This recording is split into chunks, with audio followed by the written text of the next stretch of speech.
इस बीच देखिए, ये भी आपसे मैं जानना चाहूंगी, सामग्री के बारे में आप जरा विस्तार से हमारे दर्शकों को बताएं। अभी जैसे हमने यहाँ पर देखिए कमल का फूल जिस तरह से माँ लक्ष्मी के आगे रखा जाता है, नारियल रखने का भी विधान है, कलश की स्थापना जिस तरह से की जाती है, तो मैं चाहूंगी कि आप हमारे दर्शकों को ये भी बताएं कि पूजा के समय में किन किन खास बातों का ख्याल रखा जाए, और साथ ही हर घर में आज के दिन दीपावली के दिन प्रसाद जो बनाया जाता है, किस तरह से हम प्रसाद को बना सकते हैं और उसके लिए क्या क्या चीज़ों का इस्तेमाल किया जा सकता है, वो भी बताइए।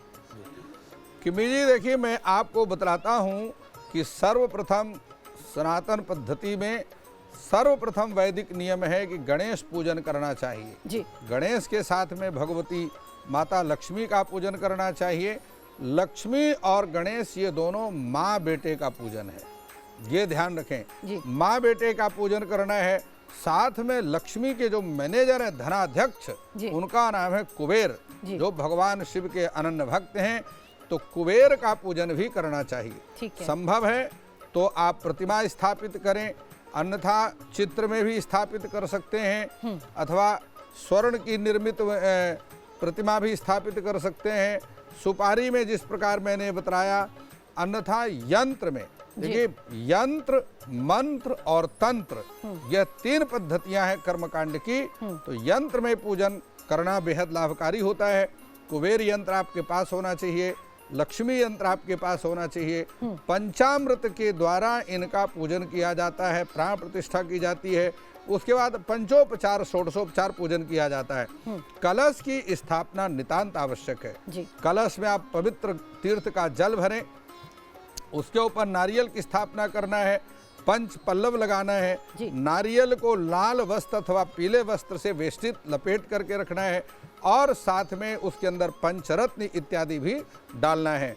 और कलशस्य मुखे विष्णु कंठे रुद्रः समाश्रितः मूले अस्ति स्थितो ब्रह्मा मध्ये मातृगणः स्मृता कुछौ तु सागरा सर्वे सप्तदीप वसुन्धरा ऋग्वेदो यजुर्वेदः सामवेदो अथर्वणा अंगैश्च सहिता सर्वे कलशं तु समाश्रिताः अत्र गायत्री सावित्री शांति पुष्टिकरी तथा आयान्तु देव पूजार्थ दुरितक्षय कारकम् ओम गंगे च यमुने चैव गोदावरी सरस्वती नर्मदे सिंधु कावेरी जले अस्मिन् सन्निधिं कुरु गंगा विष्णु गंगा विष्णु गंगा विष्णु।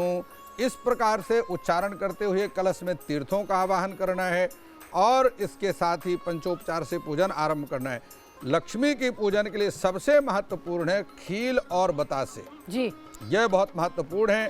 साथ में धनिया के दाने, हल्दी की गांठ, कमल के दाने, क्योंकि लक्ष्मी का एक नाम कमला भी है जी। वह कमल पर निवास करती है, इसलिए लक्ष्मी को कमल पर निवास, कमल का पुष्प, कमल के दाने अर्पण करना चाहिए। लेकिन एक बात का ध्यान रहे, लक्ष्मी का एक नाम चंचला भी है। चंचला का अर्थ होता है जो एक स्थान पर स्थायी नहीं रहती जी, चलायमान रहती है। चलायमान ना हो जाए इसलिए अपने पूरे घर को प्रकाशित करें, सुंदर दीपमाला करें, और दीपमाला इस प्रकार से करें जो सारी रात आपका घर प्रकाशित होता रहे। घर में आप अपने अनुष्ठान इत्यादि के बाद उन मंत्रों का दशांश हवन भी करें। साथ में कुमकुम इत्यादि लक्ष्मी को अर्पण करें, सिंदूर अर्पण करें, सौभाग्य द्रव्य अर्पण करें। घर की जो सौभाग्यवती स्त्रियां हैं वह अपने आभूषण वह भी माता लक्ष्मी के चरणों में रख करके पंचामृत इत्यादि से उनका भी पूजन करें, जिससे कि उनको पुनः वह सारे श्रृंगार की सामग्रियां, कहते हैं कि ऐसा करने से दूसरे वर्ष उतनी ही सामग्री उनको श्रृंगार की और प्राप्त हो जाती है। जितना लक्ष्मी जी के चरणों में दीपावली के दिन आपने अपनी श्रृंगार की सामग्रियां रखी हैं, चाहे वो आपके हाथ की स्वर्ण मुद्रिका है, चाहे आपके हाथ गले का हार है, वो दोबारा उतना ही और प्राप्त हो जाता है। वर्ष के अंदर अंदर लक्ष्मी माता वापस करती हैं, तो ऐसा करें। और इसके बाद साथ में आपको जो है कुछ मिष्ठान्न देवी को अर्पण करना है। सबसे बड़ी बात आपको बतलाता हूँ, लक्ष्मी प्रसन्नता के लिए खीर का प्रसाद है, खीर बनाना चाहिए। और खीर माता लक्ष्मी को अर्पण करना चाहिए। इस सारा कुछ करने के बाद प्रातःकाल ब्रह्म मुहूर्त में देवी लक्ष्मी की प्रसन्नता के लिए हवन करना चाहिए। हवन में चंदन की लकड़ी का प्रयोग कर सकते हैं, अन्यथा आम की लकड़ी का प्रयोग करें, पीपल की लकड़ी का प्रयोग कर सकते हैं, बरगद की समिधा का प्रयोग कर सकते हैं, पलाश की समिधा का प्रयोग अथवा उमर की समिधा, ये 5 समिधाएं कहलाती हैं, इनका प्रयोग कर सकते हैं। लेकिन ये ध्यान रखें कि देवी लक्ष्मी की प्रसन्नता के लिए लोहे का हवन कुंड प्रयोग ना करें, क्योंकि लोहे का हवन कुंड ग्रह शांति में प्रयोग करना है। और देवी लक्ष्मी की प्राप्ति के लिए ताम्र धातु का बना हुआ हवन कुंड प्रयोग करें, अन्यथा शुद्ध मृतिका में वेदी बना करके और उसमें सप्तजिह्वा अग्नि की स्थापना करके और उसका हवन कर सकते हैं। ये पुष्प देवी को अर्पण करना है।